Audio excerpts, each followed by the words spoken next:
ఇప్పుడున్న పరిస్థితుల్లో పెళ్ళిళ్ళు అనంటే అమ్మాయిల గురించి ఒక రకంగా మాట్లాడుతున్నారు అబ్బాయిలు. అమ్మో! అమ్మాయిలా మామూలుగా లేరు, ఇంతకు ముందులాగా లేరు, చాలా ర్యాష్గా మాట్లాడతారు. వాళ్ళకే డిమాండ్ ఎక్కువైపోయింది. మంచి మర్యాద అణకువ అలాంటివి ఏమీ లేవని ఇప్పుడు జనరల్గా సొసైటీలో జరుగుతున్న విషయాల గురించి మనం చెప్పుకుంటూ ఉన్నాం.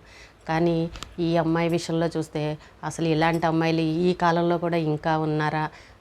పాపం అలాంటి మంచి అమ్మాయిలకే ఇలా ఇలా ఎందుకు జరుగుతుందని ఒక్కోసారి విన్నప్పుడు బాధ అనిపిస్తూ ఉంటుంది. ఇది జరిగిన స్టోరీయే మీకు ఈ రోజున చెప్తాను. అయితే ఒక కుటుంబంలో ఆ అమ్మాయి పెళ్లి సంబంధాలు చూస్తున్నారు తల్లిదండ్రులు. అలా చాలా సంబంధాలు చూశారు. ఆ అమ్మాయి బాగానే చదువుకుంది. చూస్తే ఇలాగే సంబంధాలు అన్నీ వచ్చిపోతుంటే ఒక సంబంధం ఇలాగే వచ్చింది. వచ్చినప్పుడు ఆ అబ్బాయి వాళ్ళ అందరూ చూసుకున్న తర్వాత మాకు అమ్మాయి నచ్చలేదని చెప్పేసి వాళ్ళు వెళ్ళిపోయారు. పెద్దవాళ్ళు అందరూ చూసిన తర్వాత వెళ్ళిపోయిన తర్వాత ఆ అబ్బాయి ఒక్కడే మాత్రం నాకు నచ్చింది, నేను చేసుకుంటాను, నాకు ఈ అమ్మాయే కావాలని చెప్పేసి వాళ్ళకి చెప్పాడు. వాళ్ళ పేరెంట్స్కి చెప్పేసరికి వాళ్ళ ఇంట్లో వాళ్ళకి నచ్చలేదు, వద్దు అని అన్నారు. వద్దు అని అన్నప్పుడు ఇంకా ఈ తల్లిదండ్రులు ఏం చేయలేరు కదా, ఇంకా సరే అని వదిలేశారు. ఇంకా మళ్ళీ వీళ్ళు వేరే సంబంధాలు చూసుకోవడం మొదలుపెట్టారు. అయితే ఆ అబ్బాయి సైడ్ వాళ్ళు ఇంకా వాళ్ళ ఇంట్లో ఏం పడ్డారో ఏంటో తెలియదు, కానీ ఆ అబ్బాయి ఊరికే ఫోనులు చేయడం మొదలుపెట్టాడు వీళ్ళ తల్లిదండ్రులకి, అమ్మాయి తల్లిదండ్రులకి. మీ అమ్మాయి నచ్చిందండి, నేను మీ అమ్మాయిని చేసుకుంటాను, అదేంటి ఒకసారి మాట్లాడరు కానీ మీరు రండి, లేకపోతే మమ్మల్నే రమ్మంటారా అని చెప్పేసి తల్లిదండ్రులకి ఫోన్ చేయడం మొదలుపెట్టాడు. అప్పుడు తల్లిదండ్రులు ఏమన్నారు, బాబు మీ పెద్దవాళ్ళకి కదా నచ్చాల్సింది, అందరికీ నచ్చాలి కదా, నువ్వు ఒక్కడొకటి నచ్చిందని అని అంటే అలాగా మీ అమ్మ వాళ్ళకు కూడా నచ్చాలి కదా అని చెప్పేసి ఆయన మాట్లాడారు. మాట్లాడితే ఇలా చాలాసార్లు ఫోనులు చేసి నేను చేసుకుంటానని మాట్లాడినప్పుడు ఇంకా వీళ్ళు ఇంకా ఆఖరికి ఏం చెప్పారు, ముందు మీ పెద్దవాళ్ళు మాట్లాడితేనే ఒప్పుకుంటేనే మేము మా అమ్మాయిని ఇచ్చేస్తాం, నీకు ఒక్కడికి ఇష్టమైతే కనుక మేము ఇవ్వము అని అమ్మాయి తల్లిదండ్రులు చెప్పారు. చెప్పినప్పుడు ఆ అబ్బాయి ఏం చేశాడు, మళ్ళీ వాళ్ళ ఇంట్లో ఏం మాట్లాడుకున్నాడో వాళ్ళ నాన్న చేత ఫోన్ చేయించి అమ్మాయి తల్లిదండ్రులతో మాట్లాడి, మాకు ఇష్టమేనండి, మా అబ్బాయి కూడా బాగా ఇష్టపడుతున్నారు, సరే మాట్లాడుకుందాము రండి మీరు అని చెప్పేసి చెప్పాడు. అలాగే వీళ్ళు వెళ్ళారు, అన్నీ మాట్లాడుకున్నారు, వీళ్ళు పెడతానన్నవి వీళ్ళు పెట్టారు. అంత బాగుంది. ఇంకా పెళ్ళి ముహూర్తం పెట్టేశారు, పెళ్ళి కూడా చేశారు. ఆ పెళ్లి చేసిన రోజున కూడా మాకు వాళ్ళు పెళ్ళిలో కూడా ర్యాష్గా మాట్లాడడం, ఆడవాళ్ళు ఇంట్లో ముఖ్యంగా అత్తగారు, తోటి కోడళ్ళు, ఆడపడుచులు చిన్నవి ర్యాష్గా మాట్లాడడం ఇలాంటివన్నీ పెళ్ళిలో కూడా గందరగోళాలు చేశారు. చేస్తే కూడా ఇంకా వీళ్ళు ఏం చేశారంటే అమ్మాయి తరపు వాళ్ళు పోన్లే ఇంక ఇలాంటివన్నీ పెళ్ళిళ్ళలో సహజంగానే ఉంటాయి, చిన్నవి పొరపాట్లు అటో ఇటో ఎటో ఒకటి జరుగుతాయి, మనం పట్టించుకోకూడదని వీళ్ళన్నీ సర్దుకుపోయారు, ఏం మాట్లాడలేదు. అయిన తర్వాత వాళ్ళు ఏమన్నారు, మాకు పెళ్ళైన రోజు మా ఇంట్లో ఆచారం, మాకు ఫస్ట్ నైట్ అన్నీ మీ ఇంట్లోనే చేసేయాలి, అదే రోజునే చేసేయాలి, రేపు మా ఇంటికి వెళ్ళాక మేము డిన్నర్ చేసుకుంటామని చెప్పేసి వీళ్ళని అడగడం జరిగింది. మా ఇంట్లో అలా లేదు అని చెప్పినా కూడా లేదు, మా ఆచారం ప్రకారమే చేయాలని పట్టుబట్టి అమ్మాయి వాళ్ళ ఇంటికి అదే రోజు మళ్ళీ అమ్మాయి వాళ్ళ ఇంట్లోనే అన్నీ చేశారు. చేసి నెక్స్ట్ డే రోజున వాళ్ళ ఇంట్లో డిన్నర్ అన్నీ పెట్టుకున్నారు, చేశారు. అక్కడికంతా బాగానే అయిపోయిన తర్వాత ఇంకా అత్తగారింటికి వెళ్ళింది ఆ అమ్మాయి. వీళ్ళు అన్ని సార్లు అన్నీ బాగానే పెట్టిన తర్వాత ఇంకా ఒక వారం రోజులు బాగున్నారు ఇద్దరు కూడా.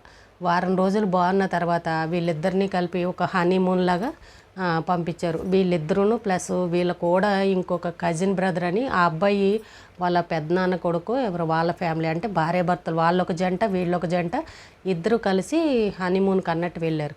అయితే ఏంటంటే ఆ కజిన్ బ్రదర్ అనే వాళ్ళు ఎవరైతే ఉన్నారో వాళ్ళిద్దరు భార్యాభర్తలు ఈ భర్తతోనే మాట్లాడతారు తప్ప వీళ్ళ కుటుంబ సభ్యులతో మాట్లాడరు. ఎందుకంటే వీళ్ళకి ఏవో గొడవలు ఉన్నాయంట. ఆ గొడవలు ఉండడం వల్ల వీళ్ళు పిల్లలే మాట్లాడుకుంటారు. అలాగే ఇద్దరు జంటలుగా వెళ్ళిన తర్వాత అక్కడ ఇంకా ఒకరొకరు మాట్లాడుకుంటూ ఉంటారు కదా. మాట్లాడుకున్న క్రమంలోనే ఇలాగా ఈ కూడా వచ్చిన కజిన్ బ్రదర్ ఉన్నారు కదా, ఆ అబ్బాయితోటి ఈ అమ్మాయి ఏదో ఇది వీడియో ఏదో జోకు కామెడీ వీడియో ఏదో ఉంటే ఆ అబ్బాయికి చూపించి నవ్విందంట. అందరు ఎదురుగుండగానే ఇలా నవ్వి ఇవి జోక్ చూడండి అనే ఏదో మొత్తానికి చూపించి నవ్విందంట. నవ్వేసరికి అక్కడే పెద్ద గొడవ పెట్టేశాడంట. నువ్వు చాలా ఎక్కువ చేస్తున్నావు, చాలా ఇది చేస్తున్నావు, నువ్వు ఎందుకు మాట్లాడాలి వాళ్ళతోటి, ఏంటి జోకులేంటి, ఇదేంటి, నువ్వు ఎందుకు చూపించాలి ఇదే అని చెప్పేసి వాళ్ళ ముందరే పెద్ద గొడవ పెట్టేశాడంట. పెద్ద గొడవ పెట్టేసి మాట్లాడడం మానేసి ఇంకా అసలు మొహం మాడి చేసుకుని అసలు ఆ ట్రిప్కి దేనికి వెళ్ళారో ఇంకా అదొక రకంగా పెట్టేసుకుని ఆ అమ్మాయిని ఇష్టం వచ్చినట్టు తిట్టేసి వాళ్ళ నాన్నకి ఫోన్ చేసేసాడంట. ఆ అమ్మాయి వాళ్ళ నాన్నకి చేసి, మీ అమ్మాయి తీసుకెళ్ళిపోండి, ఇంకా మేము వచ్చిన తర్వాత మీ అమ్మాయిని మీరు తీసుకెళ్ళిపోండి, మాకు అవసరం లేదు అని ఇలాగ ఉన్నవి లేనివి ఆ పిల్ల మీద వాళ్ళ నాన్నకి చెప్పేశాడు. అయ్యో దేవుడా, ఏంటి పెళ్ళైన వారం రోజులకే ఇలా మాట్లాడుతున్నాడు అని చెప్పేసి అందని అనుకుని ఇంకా సరే ఇంకా ఊరు నుండి వచ్చాక మాట్లాడదామని అనుకోసరికి ఇంటికి వచ్చారు. ఇంటికి వచ్చిన తర్వాత ఈ అమ్మాయి ఏం చేసిందంటే, నేను మనకు తెలిసిన వాళ్ళే కదా, నేను మామూలుగానే కదా మీ ఎదురుగుండగానే కదా మాట్లాడాను, ఆ జోక్ ఏదో ఉంటే నేను చూపించాను తప్ప ఇందులో నా తప్పు ఏం లేదు కదా, సరే మీకు ఇష్టం లేకపోతే ఇంకెవరితో నేను ఈసారి మాట్లాడనులేండి అని చెప్పేసి ఈ అమ్మాయి సారీ చెప్పింది భర్తకి. ఇంకెవరితోనూ మాట్లాడొద్దు ఇది అదని పెట్టేసరికి ఇంట్లో వాళ్ళు ఏమని మొదలుపెట్టారు, తోటికోడలు ఆ ఇంట్లో తోటికోడలు ఉంటే ఆ తోటికోడల్ని వాళ్ళ పుట్టింటికి పంపించేశారు. ఒక నెల రోజులు ఉంటారా నువ్వు అని చెప్పేసి. ఎందుకంటే ఇన్ని రోజులు వెళ్ళనామని ఈమె చేత పనులు చేయించుకోవాలి, అందరికీ ఈవిడే గారే చెయ్యాలి అని అన్నట్టు ఎప్పుడు వెళ్ళని అమ్మాయిని కూడా తోటికోడల్ని వాళ్ళ పుట్టింటికి పంపించేశారు. పంపించిన తర్వాత ఆడపడుచు అత్తగారు అనమాట. పంపించేసిన తర్వాత సర్లే నేను ఎవరితో మాట్లాడినా అనుమానిస్తున్నాడు కదా అని చెప్పేసి ఈ అమ్మాయి ఎవరితోనూ ఎక్కువ మాట్లాడట్లా. ఏం చేస్తే ఎవరు ఏమని అంటారని, ఏదైనా చేస్తే ఏదో ఒకటి అంటున్నారు, వాళ్ళకి ఏది నచ్చుతుందో ఏది నచ్చుతో ఏంటో తెలియదు, వీళ్ళ మెంటాలిటీ ఏంటో నాకు తెలియదు అని అన్నట్టు కామ్గా సైలెంట్గా ఉండిపోయింది. ఉండిపోతే ఈ మొగుడు ఆఫీస్కి వెళ్ళి వచ్చిన తర్వాత, ఎవరే నీ పెళ్ళం ఎవరితోనూ మాట్లాడుతురా, నీ పెళ్ళం ఏ పని చేయదురా, నీ పెళ్ళం ఇంట్లో తలుపేసుకుని లోపల గదిలో కూర్చుంటుంది, అసలు ఏమీ మాట్లాడదు, ఏం చేయదు, ఏంట్రా ఇది అని చెప్పేసి మొగుడు రాగానే చాడీలు చెప్పడం మొదలు పెడుతున్నారు. మాట్లాడితేనేమో ఆయన ఊరుకోడు, మాట్లాడకపోతే వీళ్ళు ఊరుకోరు, ఏ పని చేసినా ఏదో ఒకటి అంటారు. ఏంటి నా పరిస్థితి అని ఆ అమ్మాయికి అర్థం కాలేదు. చూసారండి, మనం ఈజీగా అనేస్తాం చాలామందిని, అబ్బో ఆడపిల్లలు ఈ రోజుల్లో ఇలా లేరు అని. కానీ ఇలాంటి వాళ్ళు అక్కడక్కడ చాలామంది అమ్మాయిలు నెమ్మదస్తులు ఉంటారు. కొన్ని జీవితాలు ఇలా అయిపోయినప్పుడు చాలా బాధ అనిపిస్తుంది. అలా విన్నప్పుడు ఏంటంటే చెప్పుకోవడానికి మనం ఇదిగానే ఉంటుంది, కానీ అక్కడికి వెళ్ళి అనుభవించే వాళ్ళకి అది ఏంటి, ఆ బాధ ఏంటి అనేది తెలుస్తుంది అనమాట. ఇప్పుడు ఆడపిల్లల విషయంలో అంతే, మనం ఇక్కడ ఈజీగా చెప్పేస్తాం, అత్తగారు వాళ్ళ ఇంటికి ఇది చెప్పేస్తాం అది చెప్పేస్తాం, ఈ రోజుల్లో అత్తగారు భయపడిపోతున్నారు ఇది అది అని అంటాం. అలా ఏముండదు, మనం మాట్లాడుకోవడానికే మన ఇంట్లో ఉంటుంది, కానీ అక్కడికి వెళ్ళిన తర్వాత మనం వాళ్ళకి ఎదురు చెప్పలేము. ఎక్కడో కొంతమంది అలా చెప్తారు, కానీ మంచి అమ్మాయిలు కూడా ఇలా ఉంటారు, ఎదురు సమాధానం చెప్పకుండా నిదానంగా ఉన్న వాళ్ళు కూడా. ఎందుకంటే తల్లిదండ్రులు కూడా అలాగే చెప్తారు, అమ్మ ఓ మాట అన్నా పట్టించుకోకమ్మా, ఏమన్నా ఏం మాట్లాడకు, నువ్వు పెద్దోళ్ళు కదా గమ్మునే, అత్తగారు అన్నాక ఏదో ఒకటి అంటారులే, నువ్వేం మాట్లాడకని ఇలా నచ్చజెప్పి పంపించే తల్లిదండ్రులు కూడా ఉంటారు. సరే ఇలా జరిగింది. ఇంట్లో ఉంటేనేమో వీళ్ళ బాధ భరించలేము, ఎవరితో మాట్లాడితే భర్త సరే ఇంకా ఆ అమ్మాయి ఏమందంటే, ఇలాగ ఇంట్లో ఉంటే నేను ఎన్ని రోజులని ఇంకా ఇలా ఖాళీగా ఉంటాను, నేను ఎవరితో మాట్లాడిని ఇబ్బంది పడుతున్నారు కదా, పోనీ నేను ఉద్యోగానికి వెళ్తాను, నాకు ఇంతకుముందు ఉద్యోగం చేశాను కదా వెళ్తానంటే, నువ్వు అస్సలు ఉద్యోగానికి వెళ్ళొద్దు, నువ్వు ఉంటే ఉండు, నువ్వు ఉద్యోగం చేసేలాగా అయితే కనుక మొత్తం మీ ఇంటికే వెళ్ళిపో అని చెప్పేసి మొహం మీద ఇష్టం లేనట్టు ఇంక చెప్పేశాడు. చెప్పిన తర్వాత ఇదేంటి ఇంత చదువుకున్నాను నేను, ఉద్యోగం వద్దంటే నాకు ఈ మాట పెళ్ళికి ముందు కూడా నేను చెప్పలేదు నాకు. సరే ఉద్యోగం మాట రాలేదు, ఉద్యోగం అంటే ఇష్టం లేక భార్య చక్కగా ఇంట్లో ఉండొచ్చానని అనుకున్నాను, ఇంట్లో పరిస్థితి బాగోలేదని ఉద్యోగానికి వెళ్తానంటే అది వద్దని అంటాడు. బాబాయ్ ఎలాగా అని చెప్పేసి ఇంకా అమ్మాయి చాలా బాధపడి ఇంకెవరితోనూ గొడవ పెట్టలేక, వాళ్ళ అమ్మాయి వాళ్ళకు తల్లిదండ్రులు కూడా కొంచెం పద్ధతి మర్యాదగా ఉండడం వల్ల ఎందుకులే గొడవలని వీళ్ళు కూడా ఎప్పుడూ వాళ్ళ గొడవలో ఎంటర్ అవ్వలేదు. అవ్వపోయేసరికి సరే ఈలోపు ఆషాఢం వచ్చింది. ఆషాఢం వచ్చినప్పుడు ఇంకా అమ్మాయిని తీసుకువెళ్ళాలి కాబట్టి ఆ అబ్బాయి తీసుకొచ్చి వాళ్ళ పుట్టింట్లో దింపాడు. ఆ దింపడం మళ్ళీ 9 నెలలు 10 నెలలు అయిపోయినా కూడా ఒక ఫోన్ లేదు, ఒక మెసేజ్ లేదు, వాళ్ళు ఎవరు వచ్చి తీసుకువెళ్ళరు, ఏది చెప్పరు. ఇప్పుడు చెప్పండి అసలు ఆ అమ్మాయి పరిస్థితి ఏంటి? నచ్చి వెనకాల పడే కదా చేసుకున్నాడు, తల్లిదండ్రులు నాకు ఇష్టం అని ఆ ఫోనులు చేసి వాళ్ళ ఇంట్లో వాళ్ళని ఒప్పించుకుని చేసుకున్నాడు. మరి చేసుకున్న తర్వాత ఈ గొడవలు ఏంటండి? ఆ అబ్బాయి చెప్పినట్టే ఆ అమ్మాయి ఉంది కదా, మరి ఎందుకో ఈ అనుమానించడాలు ఏంటి? ఉద్యోగం అంటే పంపించడు, ఎవరితో మాట్లాడితే ఊరుకోడు, ఏం చేసినా ఊరుకోడు, అసలు ఇప్పుడు ఇష్టం ఉందా లేదా ఏది చెప్పడు. తీసుకొచ్చాడు పుట్టింట్లో ఆషాఢం అని వదిలిపెట్టాడు. మళ్ళీ ఒక ఫోన్ ఉండదు, ఒక మెసేజ్ ఉండదు, ఏమీ లేదు. మీరు అనేయచ్చు ఏముందండి ఎలాంటోడికి ఒక కేసు పడేస్తే అయిపోతుంది, ఒక కేసు పెట్టేయండి అని అంటారు. చూడండి ఎప్పుడైనా సరే మనం కేసులు పెట్టినా, ఒకవేళ పెద్ద మనుషుల్లో పెట్టినా అవి నిజమైన ప్రేమలు ఉండవు. ఎందుకంటే కోపాలు వచ్చేస్తాయి, ఇంకా ద్వేషాలన్నీ పెరుగుతాయి. అగో నువ్వు నా మీద కేసు పెట్టావు, నీ సంగతి ఏంటో నేను చూస్తాను అన్న స్థాయికి కూడా వెళ్ళిపోతారు.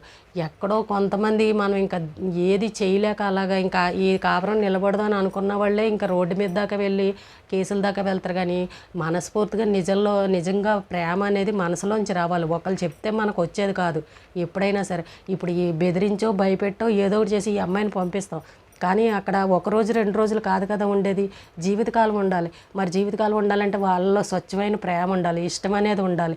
అది ఏమీ లేనప్పుడు మనం బలవంతంగా పంపించి మాత్రం వాళ్ళు కలిసి ఉంటారని ఎలా అనుకుంటాం? చాలామంది ఇలాంటి విషయాల్లోనే పొరపాటు చేస్తారు.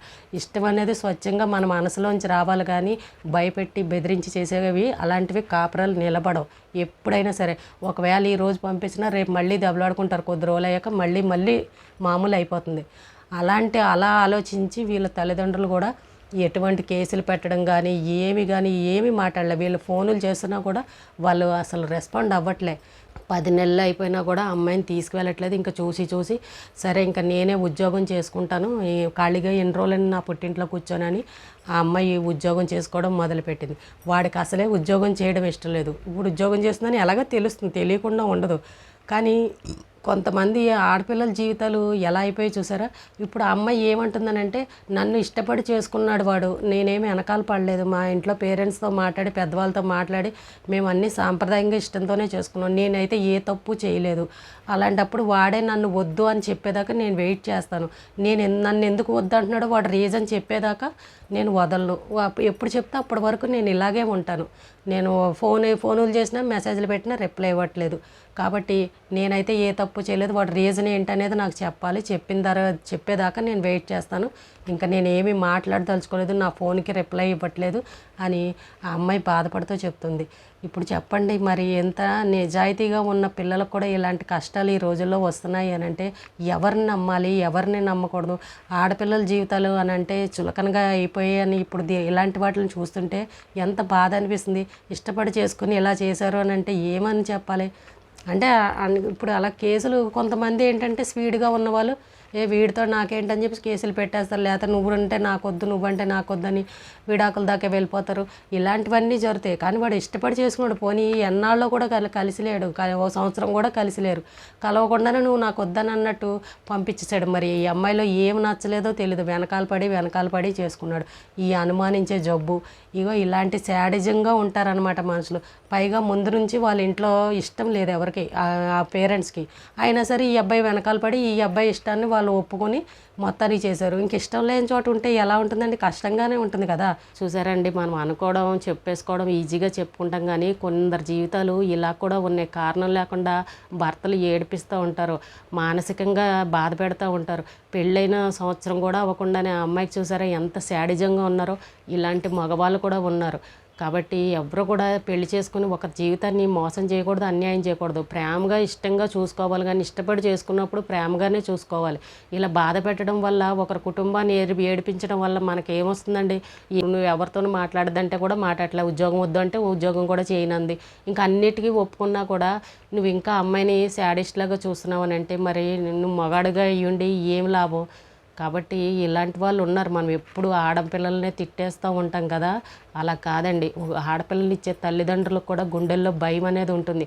ఎందుకంటే ఇది పెళ్ళి అనే ఒక బంధం, కట్టినప్పుడు ఎంత గట్టిగా ఉంటుంది, విడగొట్టాలి అని అన్నా కూడా విడిపోవాలన్నా కూడా చాలా బలంగా ఉంటుంది. అది ఇలా ఈజీగా విడిపోయేది కాదు, చాలా చూసుకోవాలి మనం. కాబట్టి ఒక అడుగు వేసాము అని అంటే పెళ్లి చేసుకున్నామంటే 100 ఆలోచించుకోవాలి. ఈ రోజుల్లో ఏంటంటే పెళ్ళి అంటే విలువ లేదు, ఏమీ లేదు. ఎవడంటే ఆడు నువ్వు వద్దంటే నువ్వు వద్దంటున్నారు, ఇంకొకరిని చేసుకునే స్థాయికి వెళ్ళిపోతున్నారు. కానీ ఈ రోజుల్లో కూడా ఇలాంటి నెమ్మదస్తుల అమ్మాయిలు ఇంకా చాలా కుటుంబాల్లో ఉన్నారు. అందరినీ మనం ఒకే విధంగా చూడకూడదు, అందరి జీవితాలు ఒకే విధంగా ఉండవు. కాబట్టి ఈ విషయం కూడా మీకు చెప్పాలి అనుకున్నాను. ఒక అమ్మాయి చెప్పిన విషయాన్ని నేను మీకు తెలియజేస్తున్నాను. ఈ రోజుకి ఇదేనండి. రేపు మళ్ళీ ఒక మంచి విషయంతో మళ్ళీ కలుద్దాం.